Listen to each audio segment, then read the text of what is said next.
Welcome to the Manifested Podcast with Kathleen Cameron, a podcast dedicated to manifestation, law of attraction, and self-love for impact-driven entrepreneurs. My name is Tommy Collier, and I'll be your co-host along with Kathleen Cameron, who is a rock star mom, an international best-selling author. She's an 8-figure coach, a highly sought-after speaker, teacher, trainer, and television star. Kathleen is Chief Wealth Creator, CEO, and founder of Diamond Academy, and she is the perfect guide to lead you down the path of attracting more love, more money, and more success into your life starting right now. Okay, here we are, episode 8, and today is going to be a really fun episode because we're going to talk about some of Kathleen's best manifestation stories. How's it going, Kathleen? Oh, it's going really good. I am so excited to share these stories. I think it's a beautiful way for you to grow your belief and your faith in your ability to manifest. And every single one of these stories that I'm going to share with you are real, intentional, and conscious manifestations. So what that means is I wrote it down, I asked for it, and I brought it from the 4th dimension into the 3D world, imagination to 3D. And there was a bridge of incidents that unfolded in the realization of those desires. And you're going to hear a little bit about that today. Okay, awesome. And before we move on here, do you want to just explain what bridge of incidents means for those who might not know? Of course, I love this language. It is Neville Goddard language. So if you have not read Power of Awareness by Neville Goddard, I would absolutely start with that book. It's kind of my manifestation Bible, so to speak.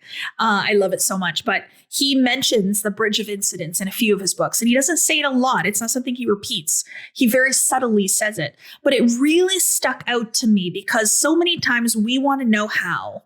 And the bridge of incidents is beautiful language for me that describes like the universe aligning, So when you ask for something through thought or through feeling in the 4th dimension or the imagination, and it comes into the physical form, there is a bridge of incidents. Things happen, things unfold to bring that into the physical world. And we can't plan those things.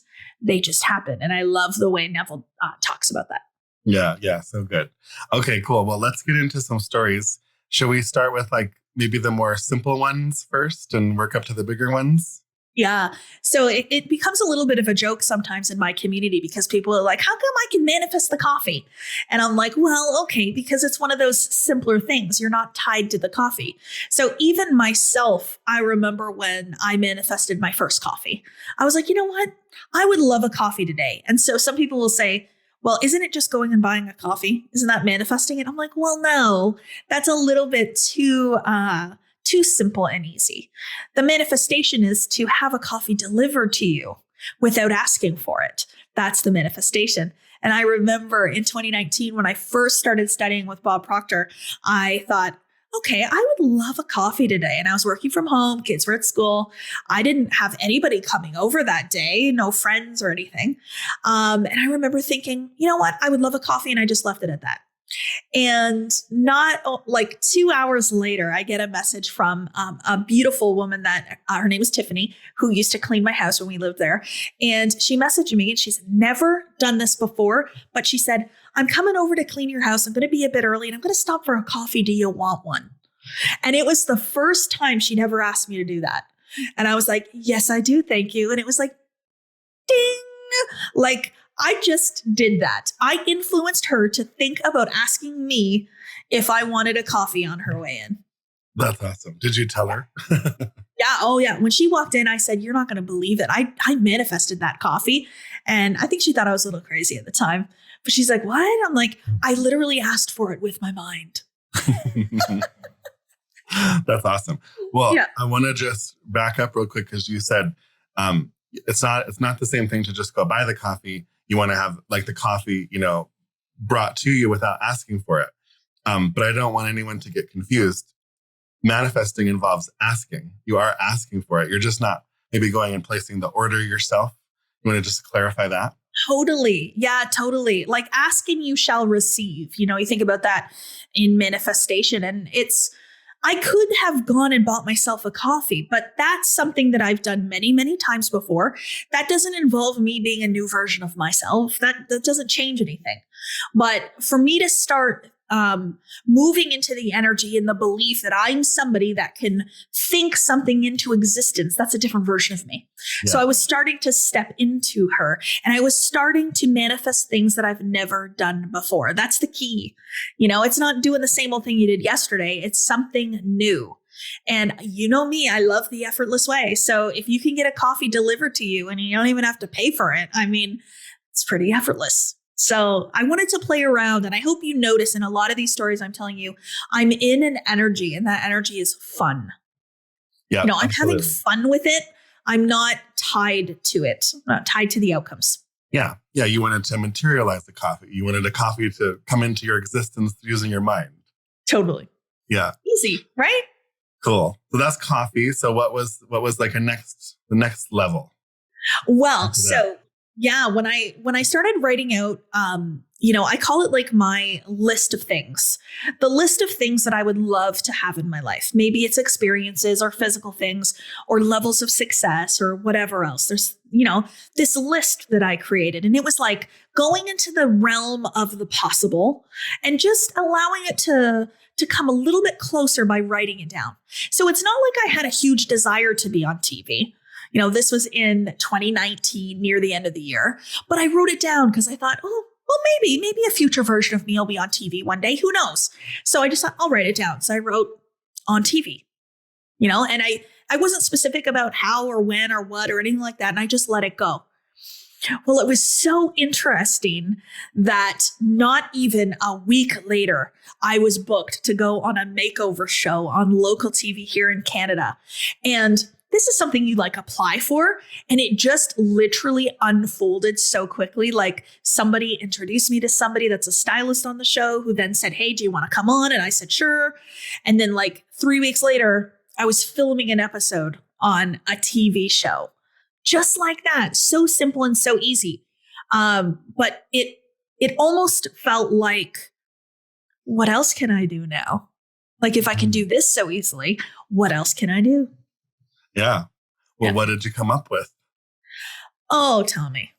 Even when we sat here to, kind of brainstorm a little bit before and remember, and I'm sure I haven't remembered much of it, but there's certain ones that pop out. My favorite one was in October of 2019, that same year. I had done the coffee. I had done the TV show. I had done the authoring a best-selling book. I had brought all these things into my world, and I thought, I want to do this with money now. Now's the time to actually do it with dollar bills, So I decided I wanted to manifest $20,000, and I wanted a $20,000 month. That's what I was more focused on. And I thought, okay, so what am I going to do to make this happen? What are all the ways that I can convince myself that I'm $20,000 Kathleen? And I started kind of mapping out some of the identity around that and the way that I show up and how my business is what I think of me and stuff. But then I also started visualizing my bank balance. And when I started visualizing my bank balance, it seemed a little weird because I'm like, when do you ever go in your bank and it's an even number, 20,000 even? And I thought, no, that's not going to be right. It'll never be 20,000 even. So I looked at it and I went, okay, so right now, maybe I have this much money in my bank account, 20,000 comes in. So I'll have $21,795. And I wrote this down on a piece of paper, and then I visualized it. And I was reading it. I was visualizing it. I was so happy and grateful for my $21,795 that it was just kind of rolling off my tongue, and it became almost natural. And I remember it wasn't too long. This whole manifestation took me about 30 days, but it wasn't too long after, maybe a week later, where Chris came to me and he said, hey, I just got an email from my work that some stocks that we have through my work are maturing and we can exercise them. Do you want to do it? And I said, why not? I'm open to receive any and all abundance that flows my way. So let's say yes. And I thought that it was maybe going to be a couple $100. And I thought, oh, well, it'll add up and it'll contribute to the $21,795. And then when I was in Orlando, Florida, I was at a Ray Higdon event, if any of you are in the network marketing industry. And I was sitting in the audience, and Chris texted me and he's like, hey, it looks like the stocks came through. I'm interested to see how much it is. Can you go and check? Because I was the one that always logged into the banking. And I said, okay. And I look at the bank account and I kid you not, I stood up as soon as I saw it. There was $21,795 and some change sitting in our bank account. And I could not believe it, like to the dollar, and when I visualized 21,795 in my bank account, there was X's where the cents were. So I didn't worry about those, but those 5 numbers were identical to what I had visualized. Wow. And it was like, I remember I called the coach that I was working with at the time that was facilitating Bob's program. And I said, you're not going to believe this. I just manifested the exact amount of money I've been writing down. And she was like, of course you did. And I was like, yeah, of course I did. And then she said, add a 0, 210, I was like, okay. And that made me a little nervous. And you're going to hear stories later about larger amounts than that. But this was my first manifestation, my financial manifestation that it really showed me what's really possible when that happened. Yeah, absolutely. And this is a pretty famous story in Kathleen's book. If you haven't read that, which you can download a free copy at KathleenCameronOfficial.com or wherever books are sold, Amazon, that kind of thing. Beautiful. Awesome. Okay. So what's the next one? Well, why don't I tell you the manifestation with my house? I think that's probably one of my favorite ones. I'll do like a shorter rendition of it because I know that we don't have all day. But I remember when I was probably, 6 months into my business and we had moved a lot of energy. Up until that point, it was close to $1 million in revenue into the business. The first 7 months in business, we did 7 figures, which is $1 million in revenue. And so things were going really well. My belief and my faith were, you honestly, I didn't think that I could believe in myself or this business or this material any more than I did at that time. Now I know different, but then it was like full faith, full belief. And we started to talk about what it would be like to move into a bigger home.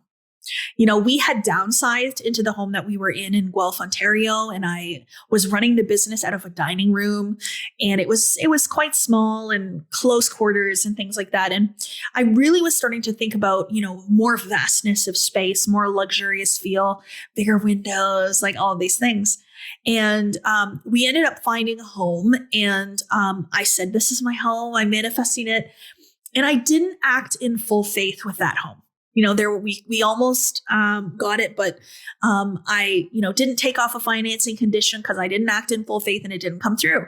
But the beautiful thing about manifestation is if you hold the image of what it is that you desire, it is inevitable for it to come. And so it only means then if that one didn't work out, that there's another one that's better and meant for you even more. So I was like, okay, I'm open to receive the next one. This next one was even more money. And it was far beyond what a traditional bank would even say I could have.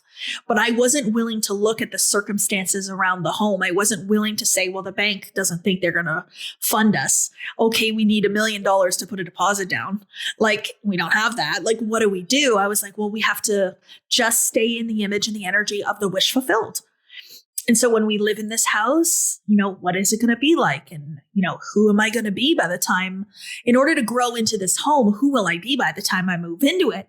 And all of these beautiful, beautiful things were unfolding. And then I remember we toured the house and I just felt like it was mine. It was like this glass office. I could just see myself in here teaching and, talking to people and building like a little studio in here and all that beautiful stuff. And I really got emotionally connected to this home, and I watched the home tour so many times. I probably watched it 3-4 times a day, which, Tommy, I don't know if you know this, but the song that you used on the Bahamas, Tommy created a video of our Bahamas retreat, the Rise retreat in Bahamas. And it was like a recap video, and it was very emotional. And he chose the same music. He didn't know this. The same music in that virtual tour of the home I manifested. He used it in that Bahamas video. Yeah, that's so crazy. Because it's not a song anybody knows. Yeah. Like, anyway, and I knew as soon as he played the Bahamas video, I was like, I know that song. It was the house tour. Anyways. Wow. So yeah, super fun. But So basically what happened is we decided to go ahead and put in an offer on this house. And the offer was accepted. And, most people wouldn't put themselves in this situation, but it was a reflection of where I was in my belief and in my thinking. And we ended up putting a deposit down, and we put in an offer. And in order for us to close in 45 days, it was required of me to manifest almost $400,000 cash in those 45 days. And I had never moved that kind of energy before. I had never allowed myself to be open to receive that much. But I had this knowing, I had this faith. And so we would watch the open house tour multiple times a day. We planned where we were going to put all the furniture. We knew exactly how we were going to style it. We would drive by and see it when we could. We were like a little bit of a drive, so it wasn't all the time. And I talked about it like it was mine. And we actually made it happen with money to spare. And the banks originally were like, no, we can't give you a mortgage because you don't have 2 years of da-da-da-da. But there is always a way. So I kept saying, there has to be another way. There has to be another way. And we ended up, getting some financing in ways that you wouldn't even think even exist, honestly. So I don't want to get into much detail into that, but it's just beautiful how it came together. And now I've been in this house almost 2 years. Wow. Yeah. Time's flying. So you said a minute ago, you were talking about on the first house, not acting in full faith, I think you said. And then you said, if you have something that you want and you just keep visualizing it, it's inevitable. What do you think else is required? Just because I think just holding it and holding the vision of what you want, I think a lot of people do that and say, well, it hasn't manifested yet. So what else is required in there? Oh my gosh. It's growth. That's the biggest thing, is that you can't be the same old person that you've always been and want to manifest a $2 million home. If you're used to being in a $500,000 home, you need to grow and become the version of you that lives in a $2 million home today, right now in the physical 3D world. And that starts with your thinking, your feelings, and then the action that you take. So, in the realization and the manifestation of this home, I was making sure that I was disciplined in my thinking. Vibrationally, I was being the version of me that already lived in the house. And so the money came in the result of the vibration that I was operating on. I was on the frequency of someone in a home of this size and this stature. And so it involved me thinking differently, regulating my emotions differently than I ever had before, and allowing myself to just surrender and let to the idea that it's all working out for me.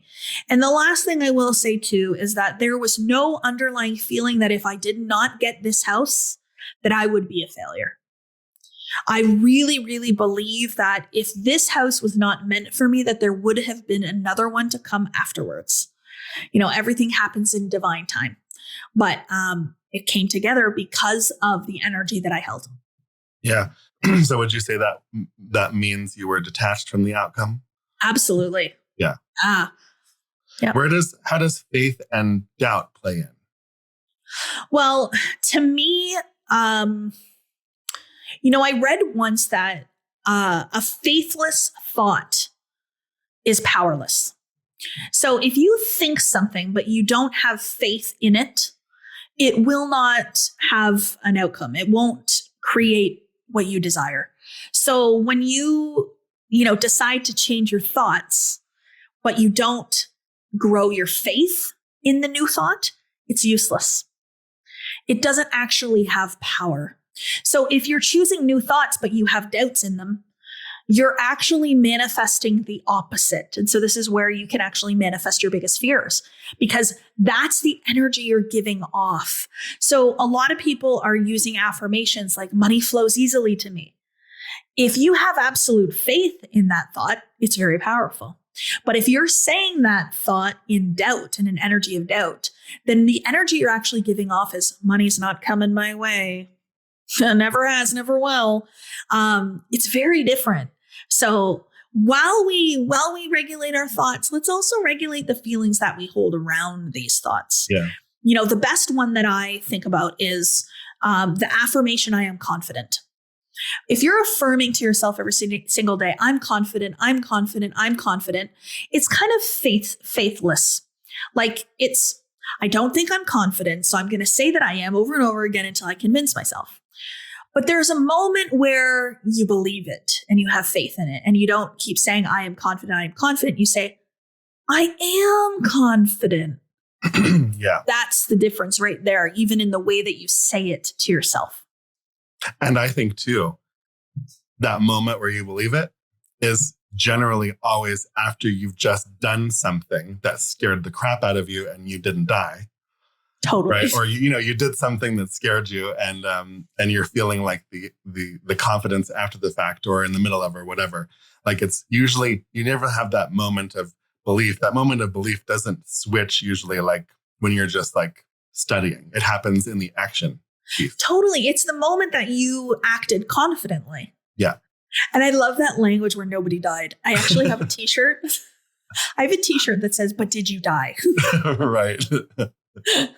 I think it's funny. It just gives you perspective. Totally. Oftentimes the things that we are scared of the most really aren't that bad. Oh, frequently. Like people's judgments. Anyways. Yeah, exactly. A whole other episode, Tommy. Yeah. Okay. So what, tell a couple, got a few more stories here.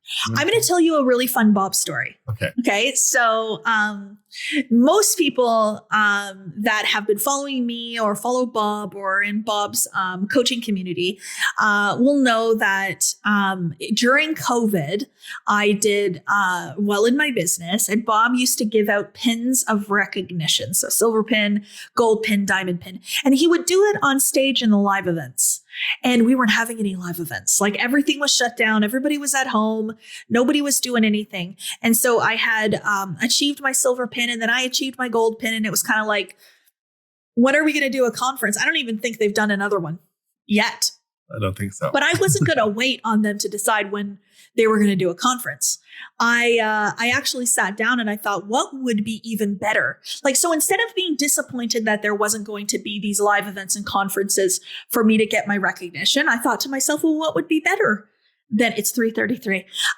What would be better than a live conference, in a big room full of people and like a 2-minute pinning ceremony? And I was like, to go to Bob's studio. Like I live about an hour and 20 minutes north of him. I think it would be better if I got invited to go to his studio and do a pinning ceremony there and get some one-on-one time with him. That sounds pretty good. So I wrote it down. I also wrote down many times that Bob and I would be close friends, that he would be texting me, that we would have this relationship, that he would write the foreword of my book, all of these things. And so what ended up happening was I never thought about it again. I wrote it down and I let it go. And we were doing a training session online. It was virtual. I think you were running it, Tommy. And we were talking to a bunch of other coaches in the field. And all of a sudden, Bob brings me up. And he used to do that to me, here and there. But this was the first time where he just called me up. And he wanted to talk to me in front of these 400 people on Zoom, I think. And I was like, oh, okay, he's calling me up. And he did a little bit of an interview or whatever. And then he's like, silver pin, gold pin. And then he asked me like, what's next or whatever. And then he goes, you know what, Kathleen, come to my studio on Wednesday. We're going to do a pinning ceremony in my house. And I was like, yes, sure, I'll do that. And I just like nodded to myself. I'm like, I am so powerful. And this is a theme that I do after every single manifestation. I say, I am so powerful. And like, I never let myself forget it, And so that was one of the first times that I actually met him in person, just on a one-on-one basis in his studio. And then, not long after he came on and did Q&As with my students, he started texting me, and we developed a friendship. And then he wrote the foreword of my book. So it all unfolded. The bridge of incidents. Absolutely. And we're talking about Bob Proctor. If you don't know, if you're not up to speed with us, that's who we're talking about. Okay, so then you have another TV manifestation story. Do you want to tell that one? Oh, this is so much fun. So I started to play around with the idea of what would it be like to be on some like higher level TV programs, like things that maybe other people heard of and they knew. Yeah, like national stuff. Yeah, national. I had done a couple like local TV things, but I really wanted to do something like national. What would that be like? And I didn't write down like specific names. Like I didn't write down this specific name, but I remained open to the idea. And I remember I was in Los Angeles and I had a beautiful dinner with some members of the media. And I was chatting with this one woman, and she was an executive producer of a show. And she had taken a look at my book, and we got into this beautiful conversation over dinner. And she said, I want you to come on the show. And I was like, okay, what show? And she's like, The Doctors. It's like the network is like #1 daytime show. And like the viewership is like crazy. I can't even remember what it is. And I was like, okay. And like when she said it, I was like, oh, really? Like I'm going to do this. I'm like, yeah, I'm going to do this, and that was one of the funnest experiences.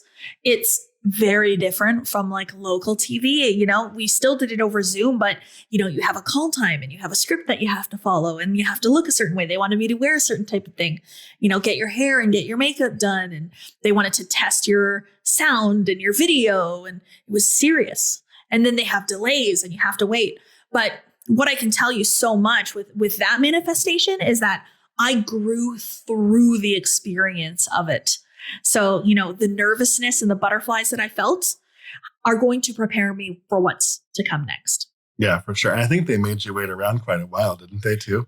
Oh, yeah, because there was delays upon delays. I think it was like 4 hours. And at one point, I'm like, oh, I got to pee. Like, can I go to the bathroom?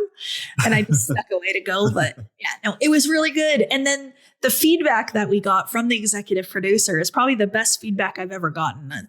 And she messaged and said, she did really good, but there was one problem. We're like, what's the problem? She was too perfect. And I was like, okay, I'll take it.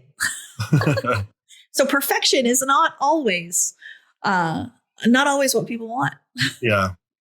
Yeah. Well, it's funny that they make you do all these things to make sure it's perfect, and then anyway. Okay. So, and then you have a cool story about after your surgery earlier this year. Oh, this one is really fun.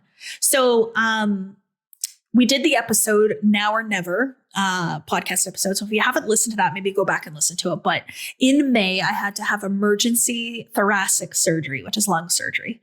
And I was in the ICU and in Miami hospital away from my girls for a significant period of time. And we were ready to go home. And I was pretty adamant that I wanted to take a private jet. I wanted to take a private plane. I had taken private planes several times before, but in this case, I wanted to take it home. I wanted to take it on a certain day, and I wanted to pay a certain amount of money. And I remember me and my mom, we were talking to these jet brokers, and you can find many different people that'll help you, and they facilitate the different jet companies to find you kind of like the best price or the best deal. And what was happening is that we weren't able to find anything in the dates that we wanted. And then the prices were like 2-3 times as much as I really wanted to pay. And it was like, well, what is happening here? Like, am I not meant to fly this way or whatever else? And I sat down with my mom at lunch, and she'll never forget this. I said, Mom, we need to be more intentional with this manifestation. And she was like, okay, what do you mean? I'm like, we need to decide exactly what day, exactly how much we want to pay. She's like, okay. And I said, okay, so this is what I would love. So I do this all the time. What would I love? I said, I would love that we fly home on Friday. I would love that we fly home at like 9-10 a.m. on Friday. And I would love that we pay no less than $25,000 for the plane. And if you knew the prices of the other quotes we were getting, it was double and one was triple that. So it was a fair bit of a difference in what I wanted to manifest. And I let it go. I just let it go. And not even 24 hours later, my mom gets a call from this guy, and he's like, guess what? I found a plane for Friday. And I was like, Friday, we found one for Friday. And I was like, okay, good, Friday. And then she goes, and how much? And the look on her face, her jaw dropped. She goes, $24,995. Okay. And then what we find out, normally I fly into Toronto, and I didn't even know that there is a small airport in Aurelia, Ontario, which is a 30-minute drive from my house. I didn't even know. And he goes, oh, and the airport, I'm so sorry, but the airport is in Toronto. It's the Aurelia Airport near Barrie, Ontario. And I was like, it's like 30 minutes from home. That's like a whole hour less than we would have taken from Toronto.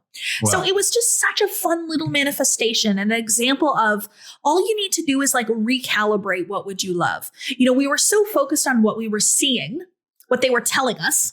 We couldn't get the day we wanted. We couldn't get the price we wanted, that it almost convinced us. We almost fell for it, that it wasn't going to come through. And so sometimes I'll just say, wait, back it up. What would we love? Recalibrate and get into the energy of that. Wow. And so that's a fun little one. Yeah, that's so good. Yeah. We're kind of nearing the end here of this episode. Do you want to share a final story or give any tips on how to make manifestations like this for yourself? Yeah.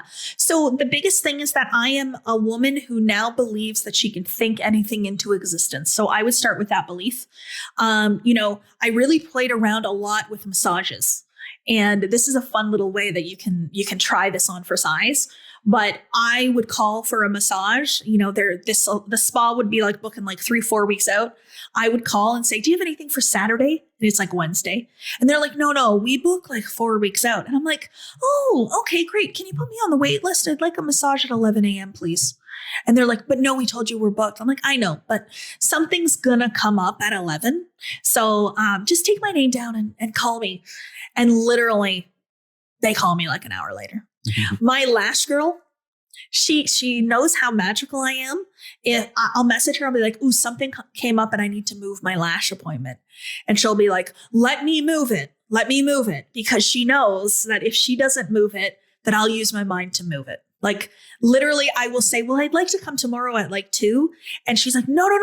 Because she knows I'll manifest someone canceling on her for 2.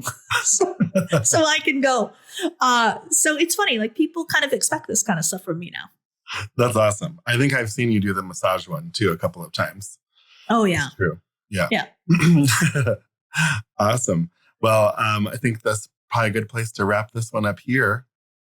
Oh, so fun. And you know what we'll do is as different manifestation stories start to unfold, we'll share them. And then I think with this podcast, Tommy, too, not just my manifestations, but yours, maybe other people in our community's manifestations, maybe we can start to share more about that. Good idea. Yeah. That'd be cool. We could collect a bunch from our community. Yeah, I would love that. Okay, cool. All right. Well, thank you so much for listening, everybody. We appreciate you so much. With gratitude, Kathleen and Tommy. And don't forget, the limit does not exist.